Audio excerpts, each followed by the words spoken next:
What's better than $2 Tuesday at Sports Memo? How about Freebie Friday?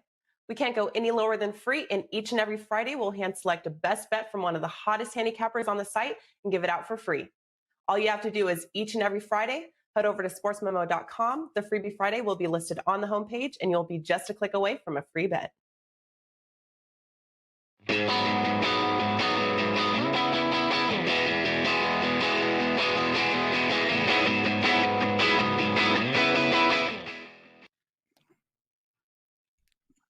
Welcome, everybody, to Thursday, June 3rd, WagerTalk Today. Teddy did it again.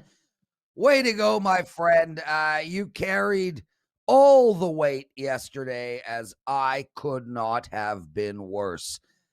Jam-packed show today, Theodore. Dave Cokin right off the top. We're talking Reds and Cardinals, Mets and Padres, and I can't wait to hear his take on the Canes Lightning game. Carmine Bianco in the middle. Some soccer futures for one of the biggest tournaments on the planet starting in days. The Euro Championship, and Andy Lang with some prop bets at the end. Teddy, man, I tell you, I'm sweating your stuff now. I don't need that, dude. Like, seriously, I can't even sweat my stuff. Yeah, I'm running pretty good. You know, we swept again last night. I think it's 5 straight days now that it's been perfect sweeps for myself and my clients, and 15 straight MLB winners, 5 in a row in the NBA. It's been a real good run. I'm passing in MLB today. There was really only 2 games on my short list, and one of them I got priced out of, and the other one I talked myself out of. So I'll give you the big game breakdown. I'm going to talk about the Brewers and the D-backs, and that was the closest I came to releasing today, but I missed a number on it. So it goes into the, so yeah, passing on baseball today. I passed a couple times during this run. So, Teddy, what I want to know, and I'm sure our listeners want to know, is you're going to talk Brewers in your big game breakdown, but you mentioned you liked 2. Please give the other one out. Sure. Yeah, the other one, so I was debating Angels run line. And I talked myself out of that. It wasn't, and the short lists haven't been incredible. I mean, what I've been doing well during this streak is identifying the 1 or 2 games that stand out. The short lists themselves haven't been exceptional. It's not like I short list every day. It's WWWWW. It's not. So it's not like, I got to play everything on the short list. No. So the only other game I was really considering today was the Angels.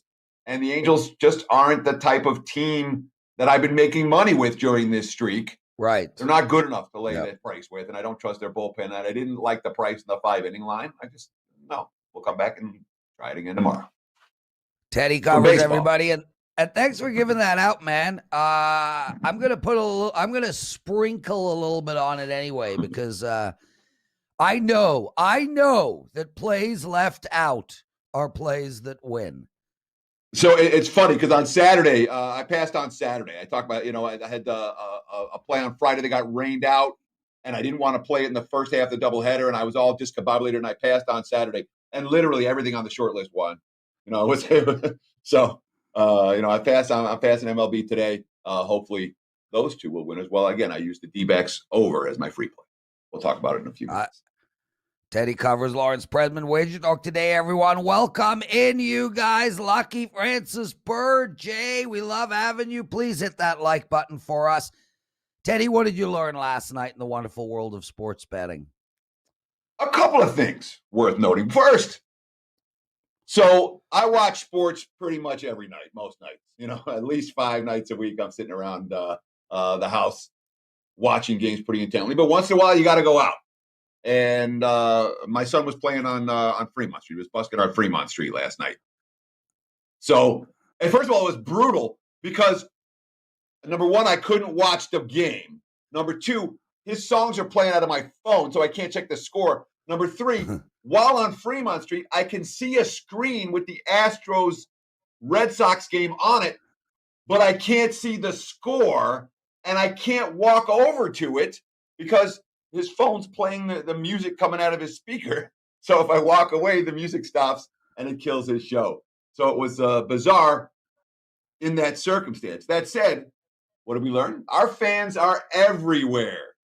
Lawrence, and I apologize, I forgot his name. From Georgia, we had a guy from Georgia. I think I was wearing a mask. I don't know if I was or not. I'm vaccinated now, so I really don't have to. I'm just so used to it. What's up, guys? Stops and looks again. Wait, are you Teddy Covers? Look, of course I'm Teddy Covers. Like, and it's real nice. But our fans are everywhere, dude. And I would never want to be a major celebrity where you have to go out and it's just you're mobbed or anything. That'd be a nightmare. You can't walk anywhere and everyone wants autographs. No one ever wants my autograph. That's fine. But it's fun to be a minor celebrity and someone recognizes you like, oh my God, Teddy Covers. That's all. The other lesson learned last night is never trust the Clippers. Never. There you go, well, Prez. At least not this group of Clippers. Teddy and Covers, last group of Clippers, and the Clippers before, and the Clippers. Here's what before. I learned, Teddy. Here's what I learned. I learned you don't have a clue how to use technology. I mean, Jesus Christ, dude.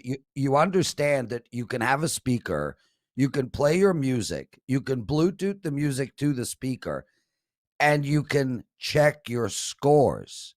You understand that, With right? what I was using, I couldn't. No, I couldn't. It kills the music.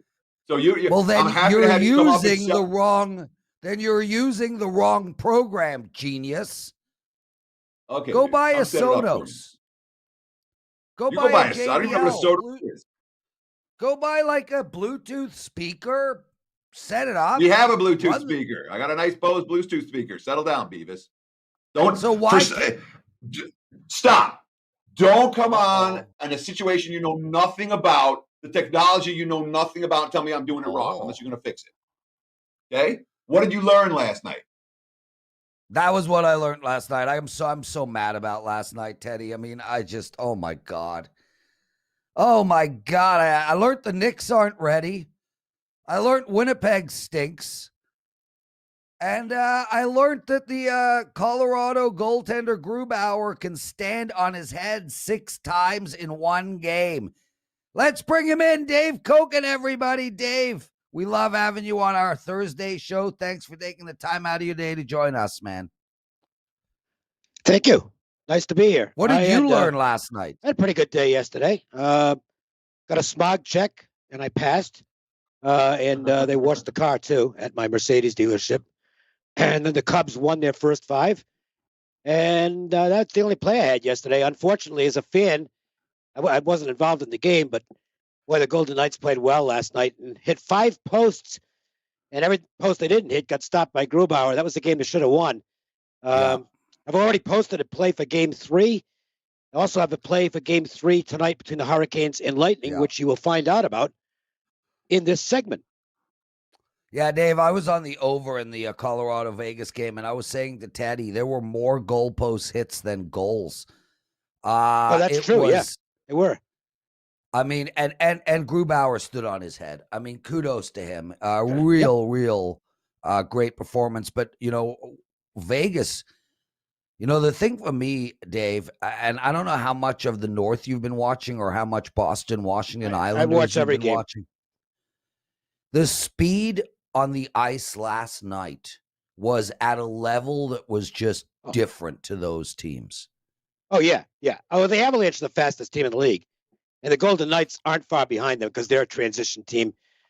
It's a great series. Game 1 was just a fluke. I mean, not that Colorado wasn't going to win, but it was 7-1, and Golden Knights kind of mailed it in. But last night was great, and I expect that tomorrow night at the Fortress, it is going to be madness.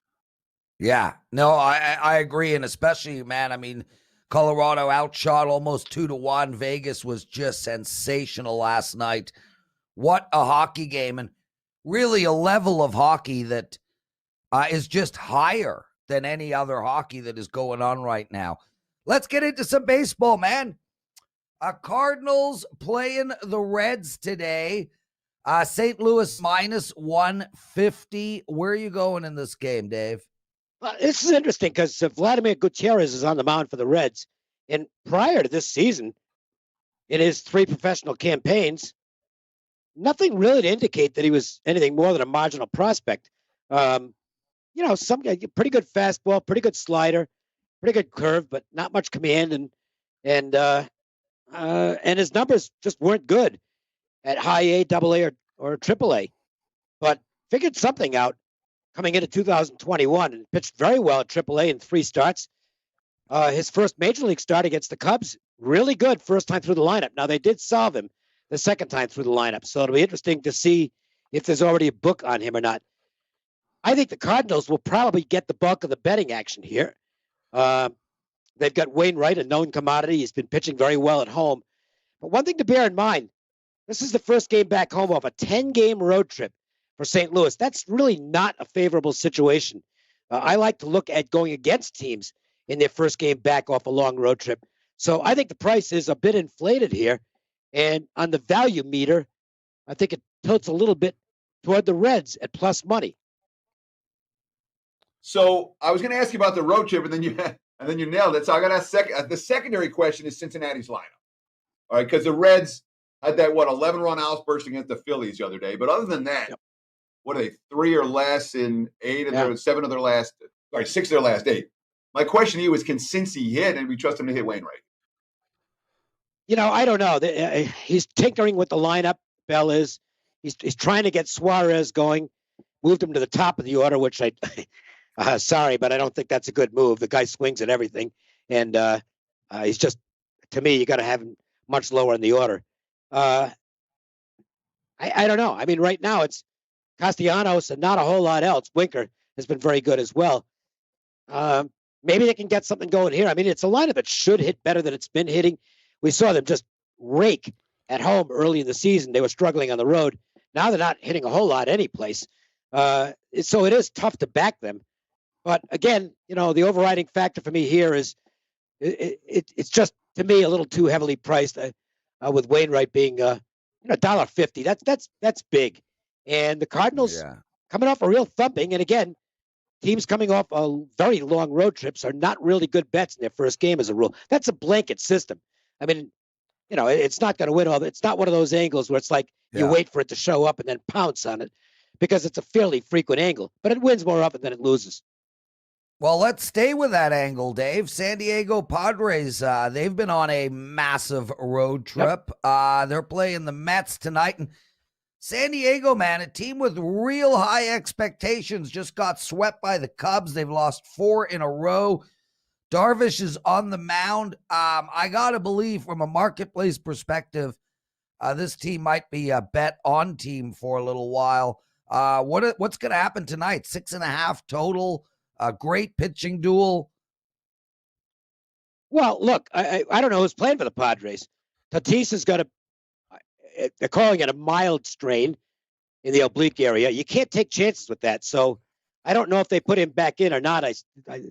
Word is they were optimistic he'd be able to go, but that remains to be seen. They had a terrible collision in the outfield in yesterday's game against the Cubs. I would think that Kim and Pham might not be available. We'll have to wait and see on that.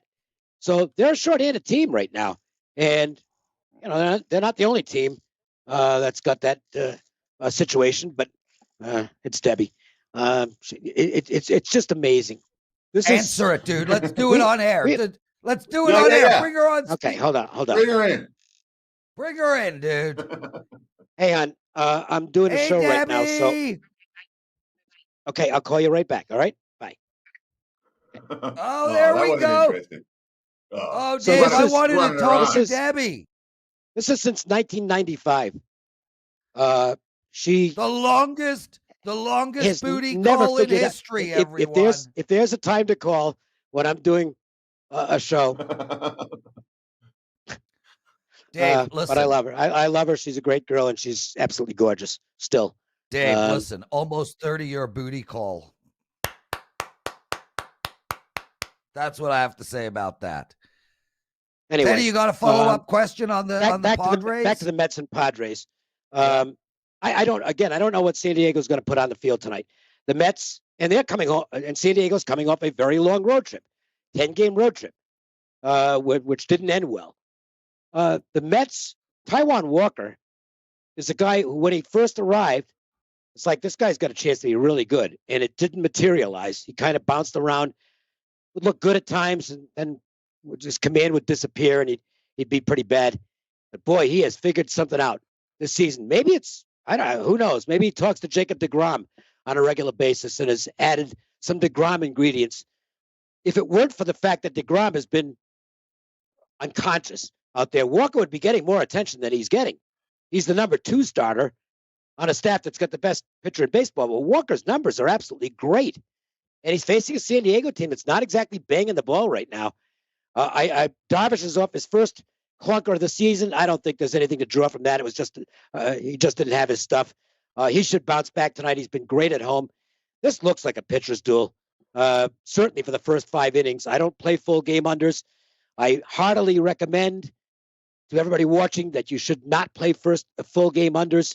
You do have to pay a little penalty to play the first 5, but to me it's worth it because the one thing you can't do is lose a game because of bad bullpens or because of the extra inning rule, which is an absolute underkiller.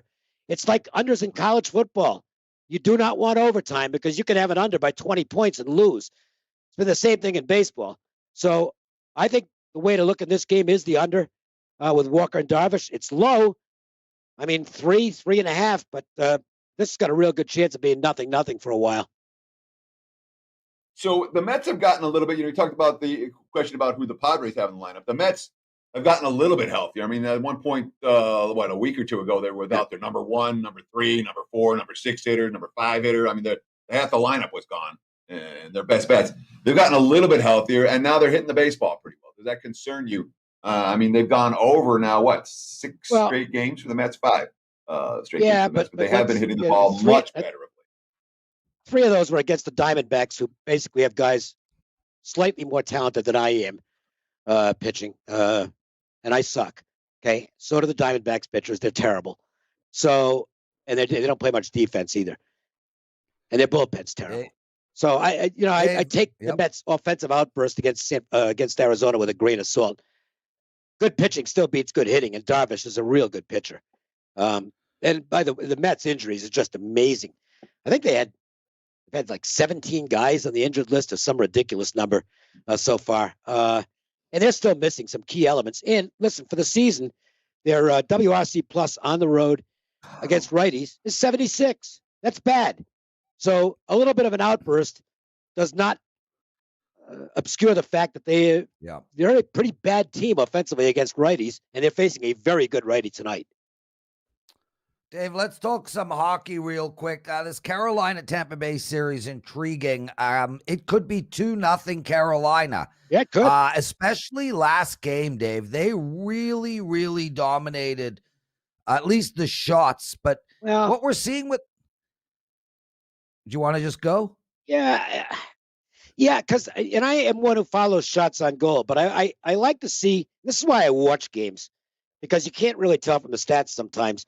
If you look at the shots on goal, you say, well, Carolina beat the crap out of them and happened to lose. Those shots were all from outside. They were getting nothing inside. They were getting no traffic in front of Vasilevsky. Vasilevsky's going to stop everything from the outside. So, they had, 32 shots on goal. Not a lot of high danger opportunities in there, and they have to change that tonight. Look, Carolina's got to come out breathing fire tonight. The series is over if they lose this game.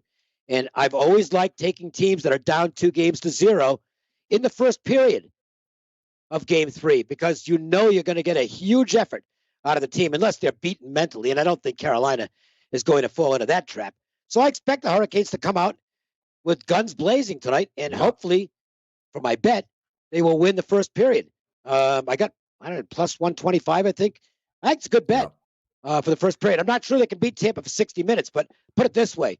If they don't win the first 20, they're probably not going to win the full 60. So I'd rather take my chances with the full 20 and then to hell with the rest of the game. It's kind of like the first 5 in baseball. Get it over with in a hurry, find out whether you won or lost, and then sit back and watch the rest of the game. No, and that makes a lot of sense, Dave. And I love that bet, except for one word, Vasilevsky. It's like, man, we're only going to have 20 minutes to score on that guy. We might need 20 days. Oh man, is he a good goaltender? Thanks for being on here, bro. Kicking my ass in NHL these playoffs. I just, you know what, Dave? I had such an kicking anybody's ass in the playoffs. I've not had a good playoff. I was up to 91. I was 91 units ahead, and I've given back a piece of that. So, but I'm going to get 3 units back tonight. You've just got to Dave. Yeah, there you go, guys. You got Dave's actual client release, Carolina in the first period. And Dave, I've probably given back 30 units as well in the playoffs. Just, you know, guys, real quick, when there's that one team, like last night I played Winnipeg Jets. Montreal has cost me 5 W's. And the worst part about it, what? I said I didn't play that one. Yeah, well, the worst part about it is, I know you got it at a decent price. The line went insane on that game. I should have bet Montreal just on the value late in the prior to game time, but I didn't. Yeah, well, the worst part for me is I'm going right back to the bloody well tomorrow. Oh, I never learn. Let's take it, Dave. What do you got to promote? I'm going to have a coupon sometime in the next couple of days, but I don't know what it's for because Johnny Detroit hasn't told me yet. So I'm as much in suspense as you guys are about what I'll be offering. But as soon as it's available, I'll let you know. I didn't do a free play video today. I probably will do one tomorrow, and I will let people know what the coupon code is at that time because Johnny Detroit will have let me know. This is the beauty of my relationship with WagerTalk. I don't like marketing. I'm not very good at it. So I let Johnny handle that, and I just handled doing the selections and the analysis, which is the way I like it. That's why I signed on with WagerTalk, and it was the best move I've made outside of meeting Debbie in the last 30 years. Go, Debbie! And, of course, if you want more Dave Cokin, you can hear him with me on Covering with Teddy Covers on SiriusXM. That's right. Saturday morning, 8 a.m. Eastern time, bright and early. There is a replay again on Saturday night. So check Dave and I out on SiriusXM channel 204 this week. Okay, get out of here, Dave Cokin. Quick break, everyone. Teddy's Big Game Breakdown. Carmine, Andy, penalty box segment. The show has just begun. With a WagerTalk one-day power pass, you receive every play from every betting consultant for one full day at the ridiculously discounted price of just $149. What's better than spending the day watching and following a great slate of games? Watching, following, and winning those games. Get every WagerTalk expert and every game they release for that day.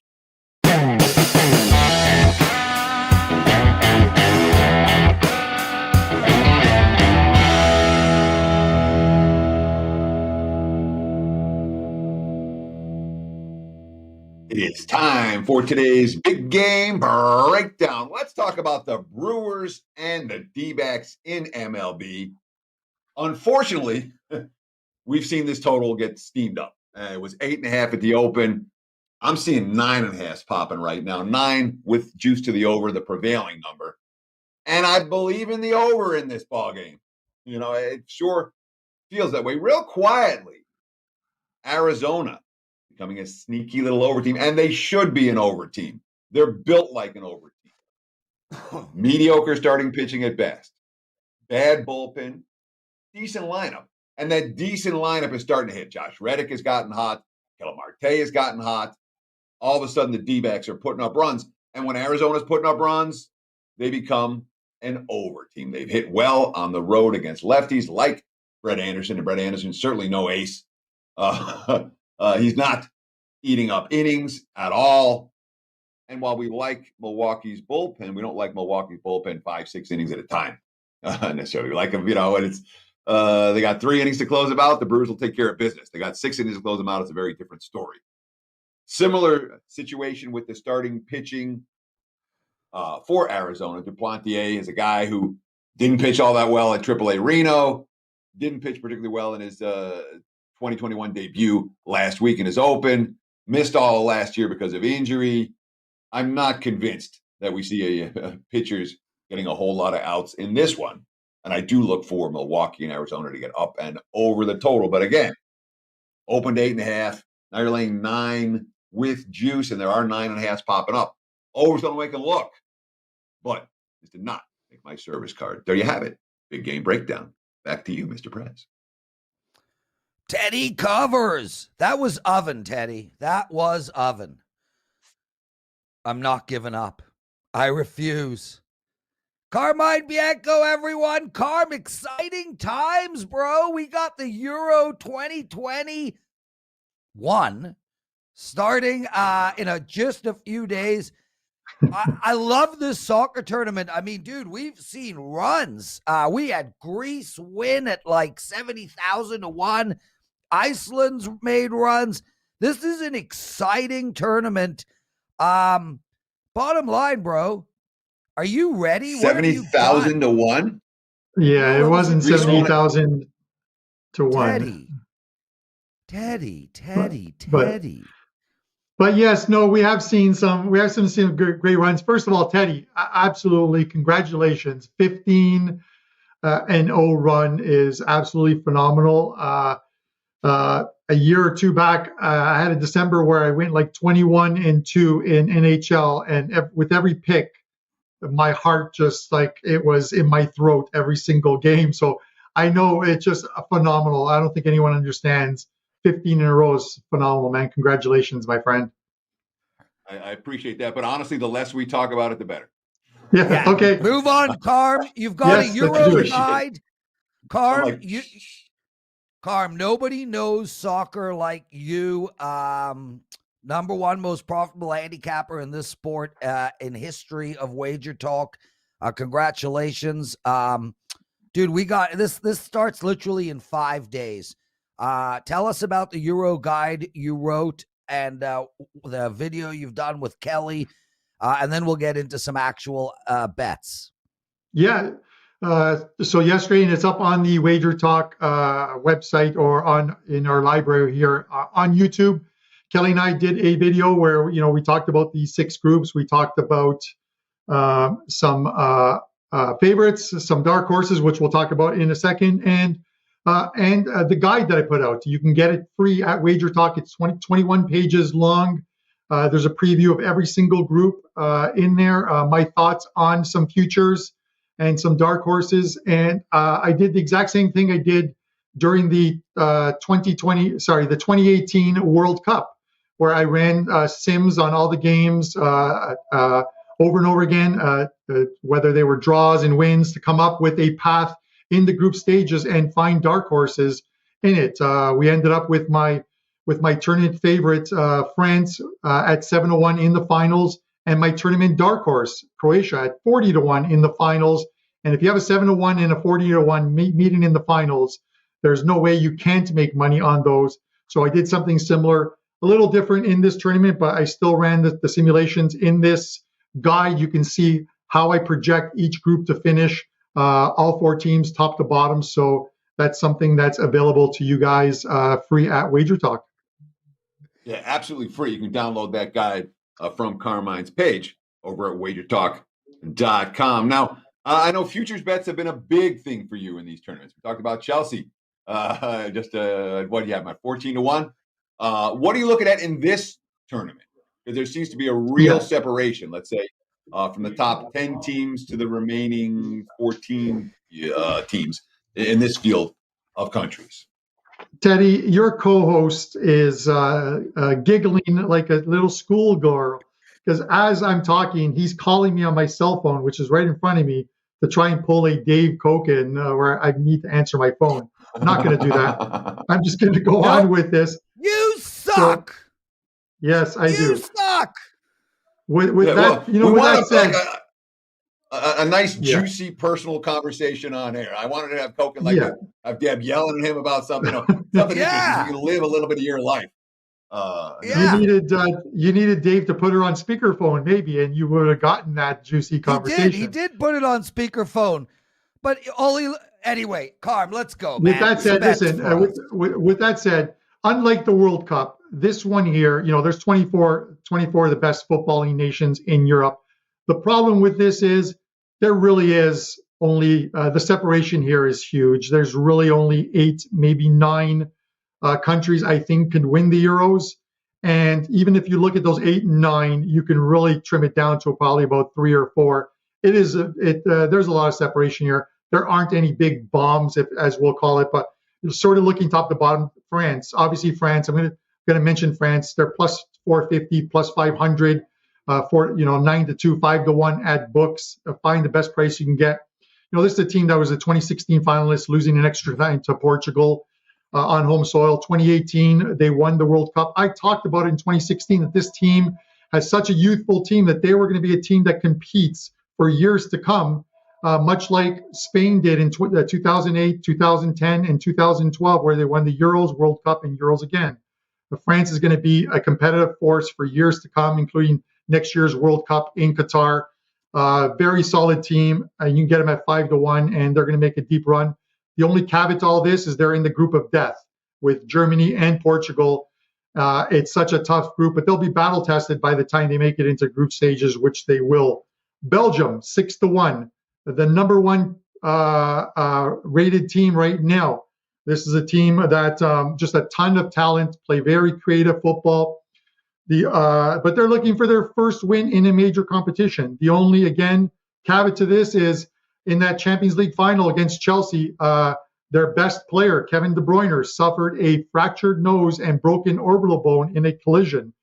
He'll likely miss the first game in Russia, against Russia in St. Petersburg, but he'll be wearing a face mask in it. When you take the best team player off a team, you always have to worry about it. So keep an eye on that. There's tons of updates going on there. And then when you look at a dark horse, the only dark horse I can find, and I'm going to get some flack on this, is my Azzurri team, the Italians. 12-1 on this team. They're one of the 8 teams I think have a shot, should win their group, will make it to at least the quarterfinals, I believe. And unfortunately, they'll have to face Belgium. If Belgium win their group, they'll have to face Belgium in the quarterfinals. Yeah. But Roberto Mancini took over this team when they imploded the team after missing the World Cup. A lot of young players now, they've gone the way of what Spain did in 2007, imploded their team, went to a different style, and turned it into a team that could compete. They are doing it now. 37 goals for, 4 against in their 10 qualifiers for this tournament, in which they won all 10. They've won all 3 of their World Cup qualifying games thus far. They're playing extremely creative and watchable football. Now it's not the Italy teams of old. Let's score a goal and then play defense the rest of the game. So you can get all of that information over at WagerTalk in that guide, along with I'm doing a giveaway for my clients. You can win from my collection, one of my 2 Cristiano Ronaldo autographed and framed jerseys. Those things in themselves are worth $1,000 piece, and I'm giving them to one of my clients in a draw during the Euros. Yeah, and Carm, I got so much to say. Firstly, guys, in regards to the Ronaldo autographed piece, that is not a Wager Talk thing. This is a Carm thing. Carm paid for it out of his own pocket. It is his. He's giving it away. It really demonstrates who you are, what you're about, how much you appreciate your clients. It's an amazing thing. Carm, I don't know if you know this, but there is a competition in the league, in the world, where they box for 1 round, and then they play chess for 1 round. I swear to God, this exists on my life. If they combine soccer and platform diving, I'm all over the Italians. Go the Azzurri. Could you imagine? Nobody would be close. I mean, the triple flips in between the soccer games, it would be a stunning thing to watch, Carl. Yes, it's one of the things about the sport that people don't enjoy. It seems like there's a sniper in the stands and a guy just gets touched and he's rolling around for about 15, 20 seconds. No, but they have the magic spot. He's in excruciating pain, and then he's running at full force down the field 20 seconds later. It's part of the sport, unfortunately, but it's becoming a much more watchable, enjoyable sport. And it is the most bet sport in the world. There is more bet in one EPL game on a weekend than in some Super Bowls, Lawrence. You have to remember that. I believe you, Carm. Carm, Teddy and I were talking before you came on the show. And guys, I got to give you all information, and then we're going to bring on Andy Lang. We ask the guests who come on to send the games that they want to discuss in. Carmine sends a book. He sends the question, and he sends us the answer. So, Carm, you did not answer question 2 the same way as you sent it in. Would you like to speak to that? Which question would that be, Lawrence? Well, Mr. we asked Presman? for a future. We asked for a futures bet. Your answer Yeah, was I like, gave you 3. I gave you and then 3 you futures blended bets. right into question 3 Well, I gave without you 3 allowing futures us bets. to ask. If you take, hear me I'm out here. playing If Carmine, you, get out of here. Yes. Carmine, Get Carmine, out of here. he's teasing you, buddy. Yes. It's okay. I get Oh it. my I God. get it. Oh my God, Carm. It's all I mean, good. me and you are best friends. You don't even know when I'm playing around. It's And hard then to you figure go it and out answer that sometimes, Lawrence. stupid diving You question. are the most confusing person at the best of times. Can you imagine? During the worst of times, it's how Teddy is not on medication. 5 months into doing this show with you? I don't even understand how he's not. 10 months in, and who says he's not? What do you got to promote? Heavily A medicated. couple games in the NHL tonight. It's been a profitable NHL thus far, and then obviously the the Euro 2020 package. It's very confusing when people say the Euro 2020, but this tournament was supposed to be played last summer, canceled because of the pandemic, being played this summer. All 51 games on ESPN for you guys north of the border. Get every single play, every single total, every single prop, every single futures bet that I release, and there's a bunch of them up right now. You can get them all in one package over at WagerTalk.com on my page. Thank you, brother. Carmine Bianco, everyone. What a pleasure, dude. Teddy covers. I know how much you love talking soccer, man. Sure. I like it when it's extended.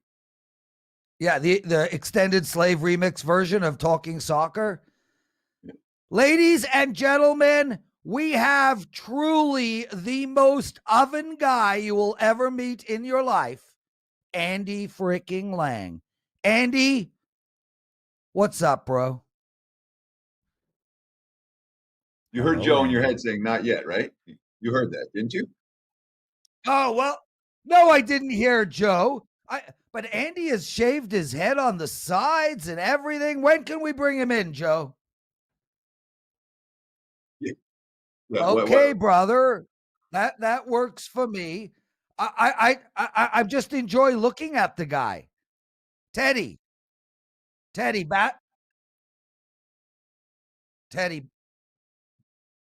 Okay, I was going to talk about the basketball games, but let's bring him in. Andy, let's go. Get in here. Get in the oven with us. Yeah. So, as a host, Prez, one of the things you got to do, all right? When the producer's like, give me just a minute, you look at the chat, say hi to our guests, recap what happened. Andy, every single time Andy enters this show, you and I are arguing. Every time without fail, it never ends. Andy, is your volume working? Because I don't want to hear him. That's a no. Oh, God, more. Go ahead. Not releasing the feed of Joe Ranieri behind the scenes over the show. It's a must. I'm telling you, the views would double, the likes, everything. Yeah, with Joe, we really need to hear from Joe behind the scenes. So, gentlemen, I hope you're having a great day. Well, now it's just better for having you with us, Andy. Now let's get the hell into it. We got a Memorial Golf Tournament going on. What's happening? Fill us in. Well, first, everyone has been singing the praises of Teddy, and for good reason. And so, Teddy, we have a Formula One race. Okay, so we have our $100 bill with Teddy's name on it. Okay, and then Lee Hamilton. Yes, Louis Hamilton.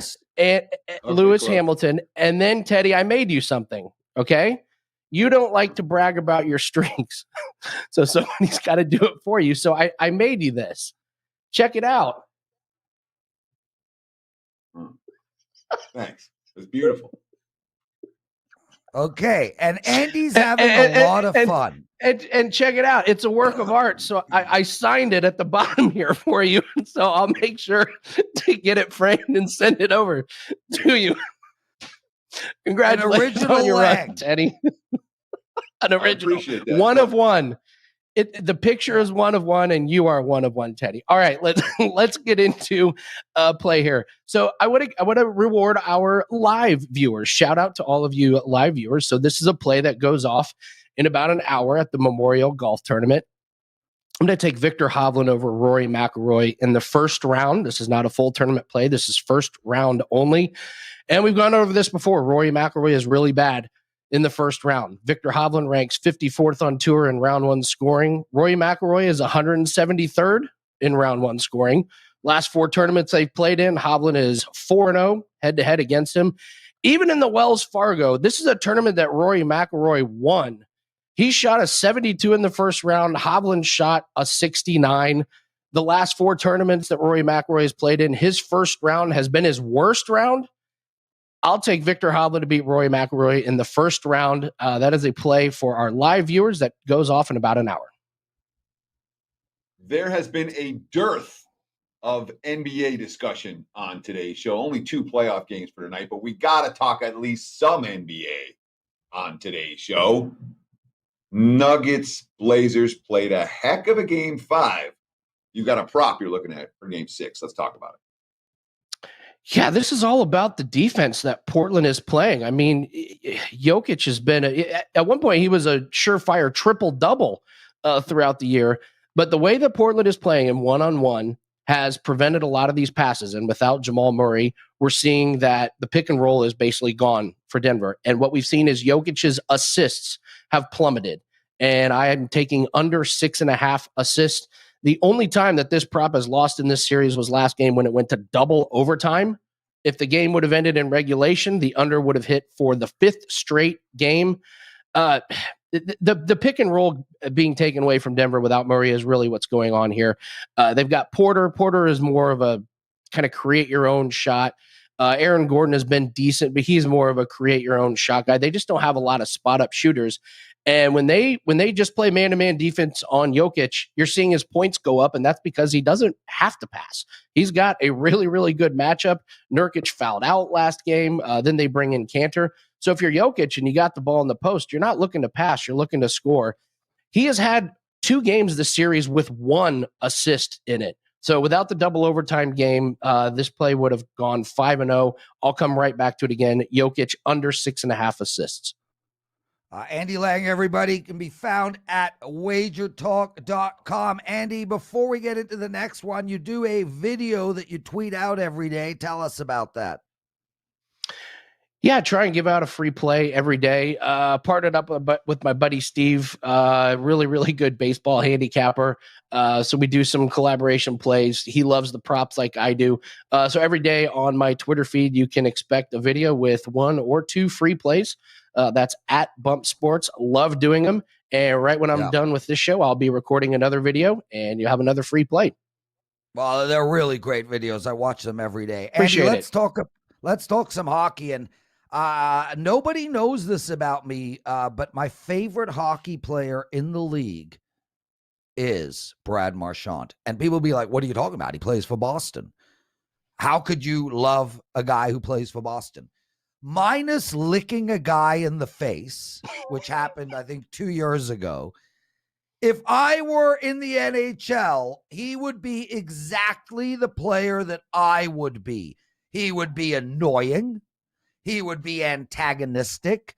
He would be narcissistic. He would be arrogant. And he would be awesome. And he'd play for Boston. You basically just described Boston. So yes, he found his team. Exactly. he found his team. He's even got a really team. Yeah, he's even got the face of a frat guy. But I love listen, him. let's get. Yeah, he's great, and he's been a moneymaker for his shots on goal. I'll take him over 2.5 shots on goal. I feel like the books haven't quite adjusted on him. As a team, we'll just start off with the team. The Bruins, I mean, it's a shooting gallery every time they play, especially with those 2 lines. They shot the puck the 3rd most in the regular season behind only Florida and Colorado, and they've even picked it up in the playoffs. They're averaging 36.4 shots a game. They've increased it. 42 shots last game, 39 in game 1. And the centers for Boston, I mean, they're monsters in the shots category. Now, when you look at Pasternak and Bergeron, the books have really, really juiced these. These were just automatic play-ons in the first series. But last game, Bergeron went under his total and burned a lot of people. Pasternak got over his total, which I played, but that was thanks to overtime. He didn't get over his total until overtime. But Marchand has been really consistent with his shots the first 2 games. He's had 4 shots and 5 shots in those 2 games. I don't know why the books kept this at 2.5. Feels really low to me. I'll take the over. And if he goes over again, we're probably looking at a 3.5 shot total next game. So this might be the last time you can get Marchand 2.5 shots. I'll take the over. Andy Lang, everybody. And Joe Esposito, one of our regulars, mentioned, do you remember Matthew Barnaby from the 90s Sabres team? Still hate him to this day. Joe, Matthew's a friend of Wager Talks. He was on this show literally 6-7 weeks ago, and we freaking love MB36. Andy, what do you got to promote? And other than that, everyone is literally holding their breath for the greatest segment in the history of the world. I thought we already did big game breakdown. Nice.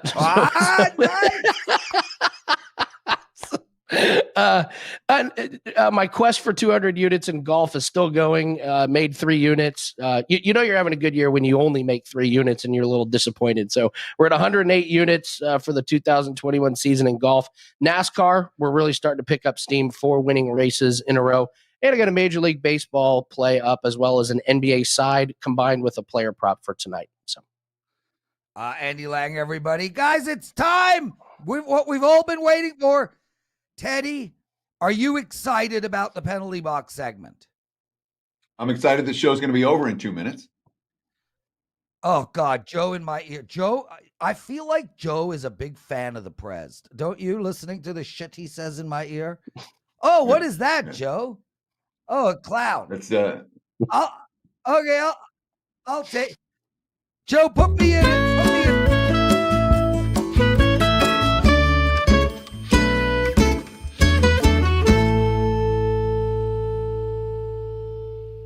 Welcome, everybody, to the penalty box segment. I am Lawrence Presman, and I've got some free picks for you guys today. I have one play up tonight for my clients. It's a hockey play. Had a crappy night last night, so you could be rest assured I will be freaking out tonight. Anyway, I have a special guest coming on the show tomorrow. Teddy doesn't know, Joe doesn't know, so make sure to tune in right off the bat tomorrow. A special guest will be sitting in this chair. Anyway, let's go. Andrew McGinnis, a prop from him. Andrei Svechnikov, I said that well. Over 2.5 shots on goal. He had 6 last game, 5 the game before. He's at 8-5-6 against Nashville. Take him over the total 2.5 shots.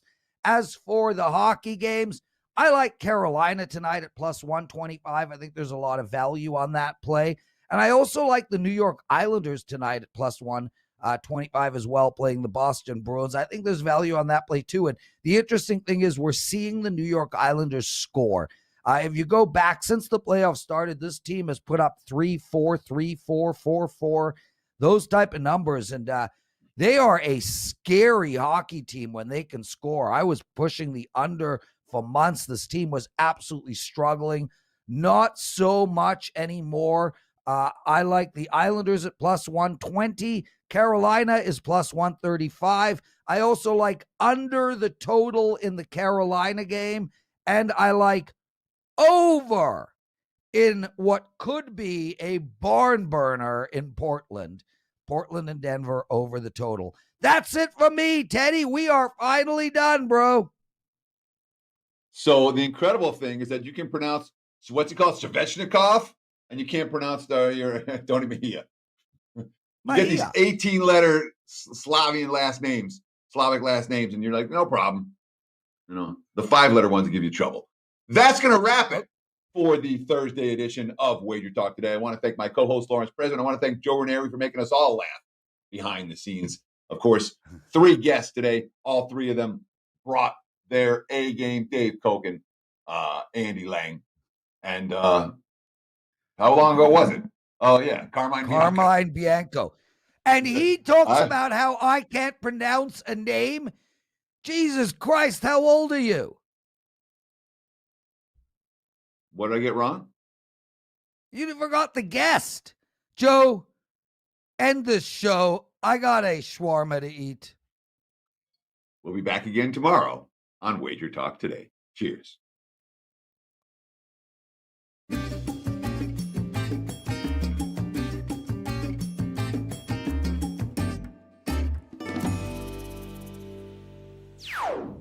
Sign up for the free WagerTalk text club to gain access to free plays and exclusive discounts. Just text WagerTalk to 33222 to sign up and get a $10 coupon to use on WagerTalk.com.